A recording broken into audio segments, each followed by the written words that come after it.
so yeah, so I would always try to rent out free equipment for my college. Um, Also, definitely trying to make friends for people like in my major. We were a little bit small, but it like worked out perfectly for us. We like everyone kind of knew each other, and just kind of being able to navigate that space and seeing like if you wanted to write something and you wanted to actually get it done, you'll be making friends who might have similar interests. Some people might actually like working behind a camera more. You'll see people who really love acting, um, especially connecting with the theater majors.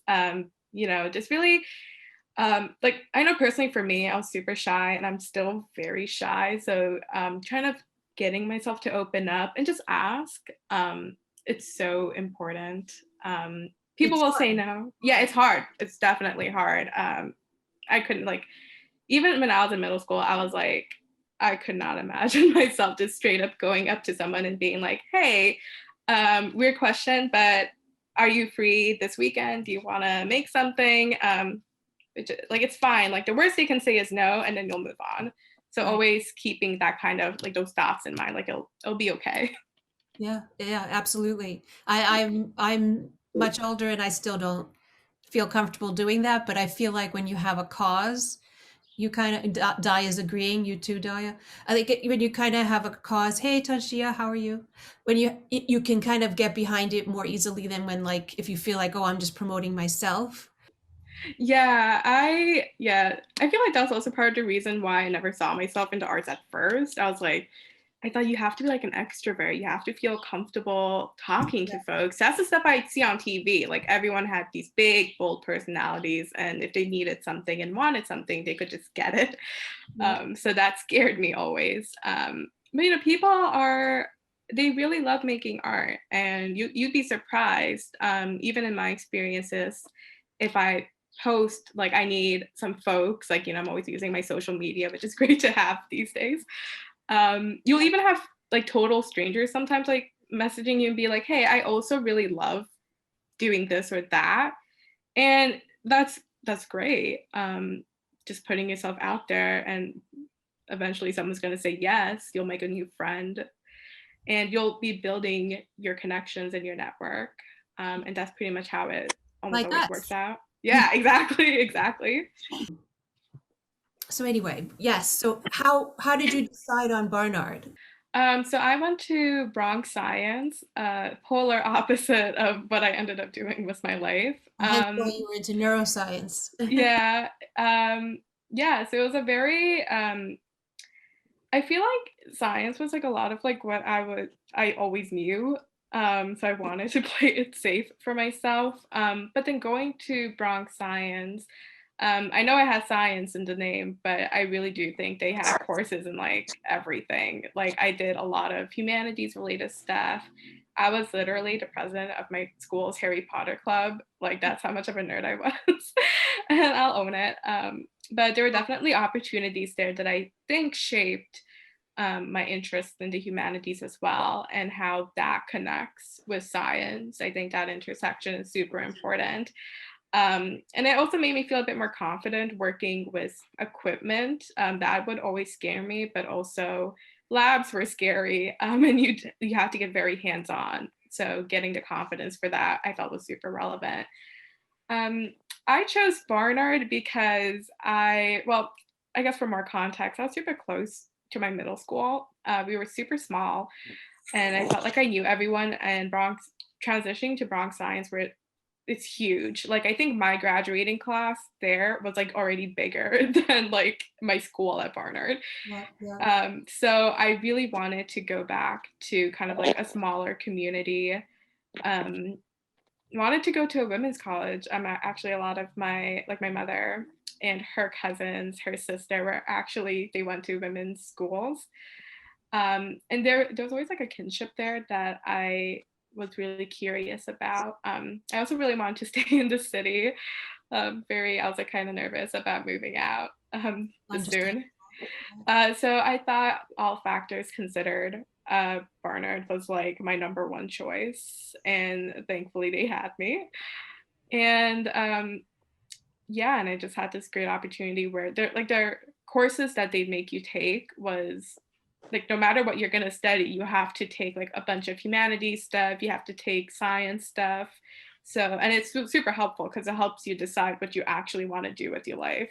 Like Yeah. they'll be like, you should probably choose what you want to study now, but like they can't hold you to that because they know that you're going to find things that you never considered before. Definitely. And also, I mean, I was an architecture major undergrad, so it really, in the long run, it's not as relevant as I think people think it is. Yeah. It can be fun, useful, but not always. I read somewhere that, given the fact that, like, even if you start out in the tech industry, let's say, the tech industry changes so rapidly that you're going to Mhm. have to upgrade your skills like at least every 5 years. And some people decide to then move on to a different, um, industry altogether because if you're going to have to, so my point being that, young people now are going to have so many careers before they actually retire that it's like, pick the one you want to do now and you can always do another one in 5 years. It's like, or 10 years or, you'll stay, it depends, but it's not like do or die as I think people think it. So how is, what are you working on now? Like, what's your next project? Yeah. So my next project is a short film that I wrote earlier in the year that I'm super excited to direct early July. It's called Women in Flux. It's about a woman who identifies as queer, and she's pretty much trying to kind of figure out how she can deal with the kind of conservative life that she grew up in and come to terms with her own sexuality. Um, and I'm telling this story from a South Asian American lens. This is something I wish I grew up watching. Absolutely. Um, I think we're kind of getting there. There's like all those shows on Netflix now, like Never Have I Ever, which I thought was like pretty inspiring just to see that culture on screen and seeing other folks beyond people who look like me that are actually enjoying it. So a lot of that really inspired me to kind of tell the story from a very authentic perspective. And for me, it's super important that my cast and my crew are identifying as queer, are women centric, or non binary, because, like, for me, a lot of the reason why I never even fathomed doing film was because there aren't, I've never heard of folks like me in Yeah. it. Yeah, I mean, Um, representation is so important, and I think it's just as important behind the camera as it is in front of the camera because a lot of people want to do the behind the camera stuff, don't see themselves represented in either way. Yeah, for sure. And I felt that even like searching for my cast and crew. It was easier for me to find crewmates who are South Asian as well. But now I'm like struggling to find actresses, and I'm very set on finding a South Asian actress who is queer identifying. Interesting. And it like even that process of finding folks to join has been super illuminating about the kind of spaces that people have felt comfortable taking up. Um, but like hopefully I do want to see like have these identities on screen because again, if that was me in high school watching it, I'd feel so excited. So what about during your stay at Barnard, what were some of your favorite activities or filmmaking experiences? Yeah, I like to say I met like my little film family in my junior year of college, literally just before COVID shut everything down. So we stuff we do together. We had this kind of like green screen room situation going on. We had like a whole studio that was built in at our media center, and we'd sometimes do like really funny, kind of dumb sketches and just play around with that kind of technology. It was a kind of like very satirical at that point, kind of criticizing a lot of the stuff that's been happening around the world. But Well, I I think think we, you've had yeah, plenty of material the past 4 years. yeah, it's a lot's been happening, and I feel like we've crammed 10 years of events into just 4 tiny ones. Yes. So it was a lot of content. So working with that, that's how we kind of got to meet. We were like friends of friends, and we are like, oh, maybe we should like shoot something together, like a little short. And we're like, yeah, that'd be really fun. And boom, my film family was born. Yeah. So that's some of my favorite things. We had some clubs on campus that would also do like very low budget comedy sketches around campus. So we kind of like quickly assemble a team of like 5. And then every weekend, we just kind of go wherever we can on campus to get into classrooms and shoot something super hilarious. What Yeah. so are you looking to be your screenwriting and directing, right? Is that your Yes, that's something that I'm very interested in pursuing and getting there. I feel like most people have had me on their sets as producers or like a first AD just because I think there is a part of my brain that craves like to control chaos yes, and yeah. bring order. It's like it happens by accident, but that's what I've been doing for most stuff. I also write a lot, and I really love the concept of directing. So that's something that I'm kind of gearing myself towards for future work. And it's really interesting because I think back on my previous experiences, even growing up, I've always loved storytelling, and it all makes sense now, like how it kind of came into just like a career path or like a hobby that I didn't really even think about. Like just the other day, I realized when I was in middle school, we'd have like these after school clubs on Tuesdays, and I chose movie club. And I was like, that was so random of me. Why did I choose that? But it's all making sense now. What might have been something kind of in the back of your head pushing you. I mean, I've worked, and also, I mean, with South Asian families, like I've worked with people from South Asian families whose families are not thrilled with their decision to go, to even be part of like a, a film workshop, let alone go into film as a career. So how have you handled your family, or how are they responding? Yeah, they are also one of those folks. My transition academically into the field was very big, very pivotal, not only because of like what my classes would look like after that, but also like how brave I felt and being direct, Yeah. which I feel is like also very applicable if you are in this field. You just have to be really headstrong with what you want to do. Yes. And you just have to tell yourself there are going to be people who don't like it, who just don't. And that's okay. But you don't want them to walk over you. Very hard for me to learn as a girl who was like taught be submissive, or like not even be submissive, but like be compromising. But that being compromising becomes I being mean, I had submissive. I had immigrant parents. It was Mhm. similar. It was very similar. Yeah.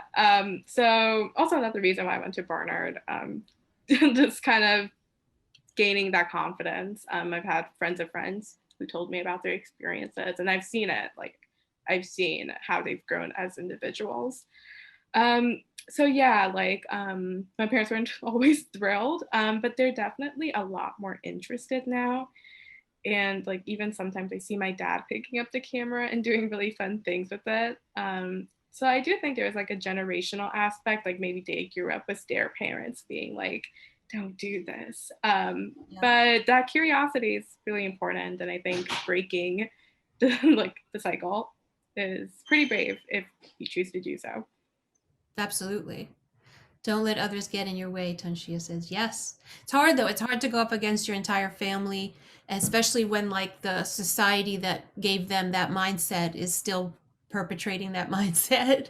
Yeah. It's hard to come and, come into your own and say, well, this is me, and too bad, like me or don't like me, this is me, right? So but yeah, I agree fully. You should do that. It's just it can be hard. It can be hard.